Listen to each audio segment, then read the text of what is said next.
Hello everybody, my name's Kanamanika and welcome back to the unboxing, where today we are continuing with the SPD Lightning Collection line, where today we're going to start at least, one of those little weird bonus lines that they kind of did all at once, just to get it out of the way. But it's nice. And we're arguably starting with the most interesting of the group, by taking a look at the Power Rangers Lightning Collection, SPD A-Squad Pink Ranger. Now, A-Squad is an American exclusive concept, so that they could give a fun little final battle to our SPD Rangers at the end of that show. You can kind of tell, given that they essentially just have the in-space / Mega Ranger helmets, just with some extra stuff taped on. But, yeah. It's SPD A-Squad. Now, I say this is interesting because this is one of two figures that had to go through a helmet replacement program, essentially where Hasbro made some sort of mistake with the helmet design of the figure and had you go and get it replaced. Interestingly, though, it seems like they also did, with at least this one, a secondary production run. As you can see, we have a window to look at the figure with all of the accessories and the figure and whatnot. But if we tilt it slightly to the side, this will become more obvious when we fully unbox it. You can see she has the correct visor. Originally, the most original releases of the figure had the SPD A-Squad Red Ranger's helmet, essentially, just repainted in pink. Which was wrong. They have different visors, subtly different visors, and I would have been fine if I didn't get the proper one. But this is the proper one, so that's really interesting. We'll go over it more. As you can see, this is the windowed style package, so we have this wonderful bit of Tom Whalen artwork, Power Rangers Lightning Collection, SPD A-Squad. This is a video for adults from Hasbro. I love the Tom Whalen artwork look. It's just so distinctive and striking. On this side, you can see that art continues, so that we can see the side of the character and the Power Rangers SPD logo up there. On this side, we get just the same art, essentially just centered weirdly, whatever. At the top is just pink, at the bottom, legalese, and on the back, it's very simple. Just a render of the figure using her weapon. Anyhow, I guess that means it's time to unbox this thing. There we are. Yeah, in our unboxing journey with Lightning Collection, we haven't had too much of the Tom Whalen artwork because a lot of our stuff has been from that latter section of the Lightning Collection. I think it was really just the Z, I think? Otherwise, it's been basically the plastic freestyle. So, let's take a better look at this. So, as you can see at the back, there's a little insert with our, or it's not really an insert, it's just the back of the box with a pink lightning bolt. And we have our plastic tray that has everything we come with. A little bit light, but I don't need the A-Squad Rangers to have their alternate faces. It would have been really nice, to be fair, and it would have really pushed me over the top and probably made me get it way closer to its actual release, but here we are. Anyhow, to start off with, you get a pair of extra hands. She comes with 2 grippers out the box, but she also comes with a black fist. Fairly basic Power Rangers stuff. I'm pretty sure it's reused from a lot of others because it's that basic sort of Power Rangers glove with the lines on the knuckles. And then she also gets a chopping hand. Probably one of the more annoying parts of Lightning Collection is how many mismatched hands there were in the accessories department. They would just give figures whatever hands and then just live with it. But whatever. Anyhow, next up we have the blast effect, which, carrying over somewhat from the original A-Squad figure that they did, the A-Squad Blue, is the sort of basic blaster effect. It doesn't work super well. I think it is fairly decently notched for it, but it's not the greatest, but it'll live. Let's put that there. And finally, accessories-wise, she has her gun, which I think might have been shrunken down, but is basically the same mold as A-Squad Blues. I do like that they did add that pink paint, as sloppy as it is, as well as painted the SPD logo right there. But yeah, it's a fairly basic blaster. I feel like you could probably use it in other sci-fi settings. if you wanted to. But yeah, it's fairly big, fairly blocky, and hopefully she'll be able to hold it this time, because I think she does have a trigger finger. Anyhow, let's take a look at the figure herself. Back to 1. There we are. You got it. I do not envy these plastic trays. I do not like them all that much. Anyhow, here we have her. I center the frame better.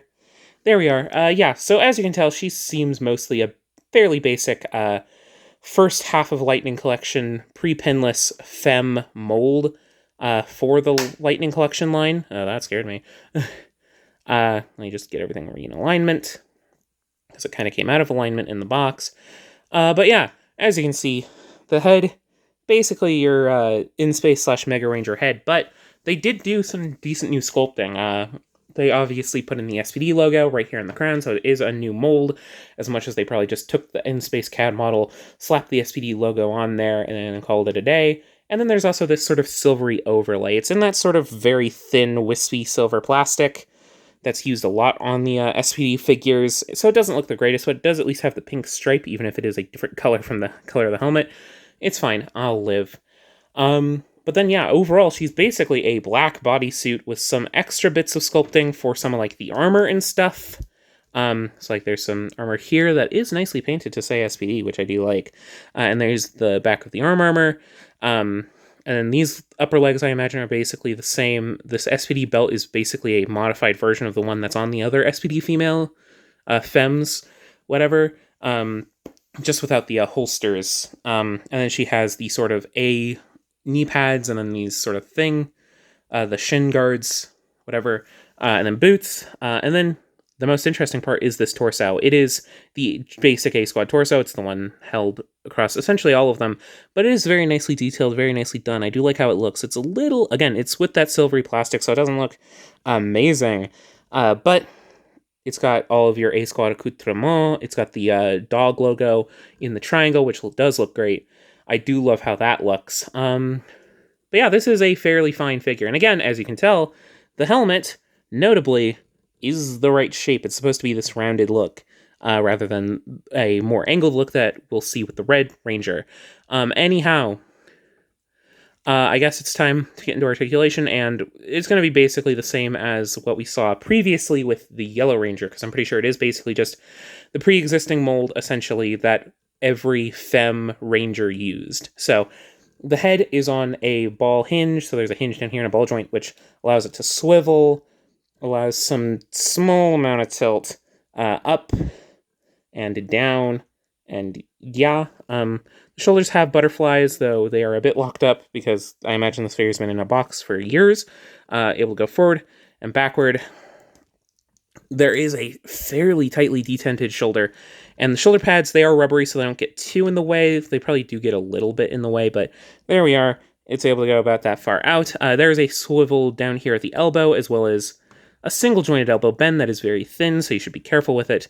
And then the hands are on the usual in and out hinge. Yeah, I wish it was up and down, but I'll live. The armor, the torso seems to have the same ball joint at the top, hinge at the bottom, torso construction that basically every other Power Rangers Lightning Collection figure has, but the armor, unfortunately, does restrict the movement, so it can only really go that far forward, though it can go a decently ways back, and there is still the tilt from the upper torso ball joint. It could be better, though. Hips are basic ball joints, so they're able to kick forward about that far, kick back, not crazy far, and kick out about as far as you would want it. There is a thigh swivel. We also have double jointed knees, which are pinned, but will live. Which will go about that far. The boot does hinder it a lot. I do like the boot molding, and it also allows for your usual boot swivel, which is always appreciated. And then your foot is your basic Hasbro foot, which is able to go back a little bit forward and have a lot of tilt, but no swivel around. So, final check for something. She does have a trigger finger split, so hopefully she can actually hold her gun fine, but there is also the stock that gets in the way a little bit, so let me try to get this in her hand off screen while I yap at you, telling you to keep watching and liking and subscribing and all that jazz, and I appreciate all the support on all of the videos, and it just feels great to have people watching the stupid bullshit that I do. But yeah, it does have a very similar issue where this gun shape is not great for holding.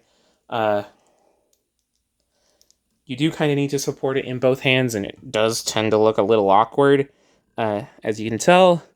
But it's fine enough. I think this is basically the unchanged mold. I'll have to compare it with another figure I have down here. But yeah, that's A Squad Pink. Nothing too crazy, but it is nice to have actual A Squad figures. We never got those like ever, so it's nice to see these big villains get some nice big villain figures. And some things fell when I didn't notice. But yeah, I hope you enjoyed this video. If you did, do all the usual YouTube stuff, like, comment, subscribe, all that jazz. It helps the channel out a lot, especially in a time where YouTube seems to be being really annoying, to put it lightly. Anyhow, I hope you enjoyed this video, and until next time, I'll see you around. Bye-bye!